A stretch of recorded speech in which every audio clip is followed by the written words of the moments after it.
Frenny, baka may water heater ka dyan. Pahiram ako. Ayan na nga, wala nga. Nilalamig ako. Ay, water. Oo, ninat-ngat nung alaga. Yung wine niya. Grabe naman nakakaloka. talaga. Lamig. Oo, talagang ma-outfitan natin. Talaga pang lamig na. Oo. Malamig na, parang kailangan Yun natin na lang ng kailangan ano. ko kasi malayo yung kasama ko. Yung tao, Ay, mahal wala. ko. Ay, nilalamigan ako. Meron Ikaw naman ba, bakit din kasi. ka nilalamigan? Di ba, kakauwi niya lang kanina? Ay, wala akong pakialam sa kanya. Ay, gano'n? Okay Grabe na ka sa akin naman. yung makapal na Na? na blanket. Oh my gosh. Nahihirapan Nahihirapan. kami. Nag-away kayo? Oo, kasi nilalamig ako. Hindi man lang niya ako yakapin. Ay, nako! Kaloka talaga. Paano naman kasi Oo. kapal-kapal ng blanket mo? Paano kanya yayakapin? Sabi niya, makapal na yung blanket mo. Kaya hindi na kita yayakapin. Oo. Ikaw, bakit ikaw wala kang Wala, hindi siya kayakap? umuwi. Oo, ba't nilalamig ka?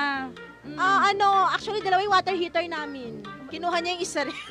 Tapos nasira mo yung isa. Oo. Ano ba yan? Binaon niya doon. Okay lang yan, Frenny. Lamig-lamig pa Oo. naman. Magpaano na lang tayo? Mag-sauna. Ay! Oo, yun sana. Yun sana yung suggest ko sa'yo eh. Well, sila sana yung kasama natin pero wala naman sila Wala. dito. So tayo na lang, no? Oo, pero Let's go. naniniwala ka ba na pag wala sila, nilalamig tayo? Oo. Hindi lang yun eh. Umiinit pa yung ulo natin, Frenny. Oo nga. Dapat lahat na lang Oh my uminit, ano? gosh, Para oo. naman hindi tayo nilalamig Kaya ngayon. nga. Kaya ganun na lang. Awayin na lang natin Oo. para Sige umuwi na sila. nga. Sige na, tara na. Ano na? Okay.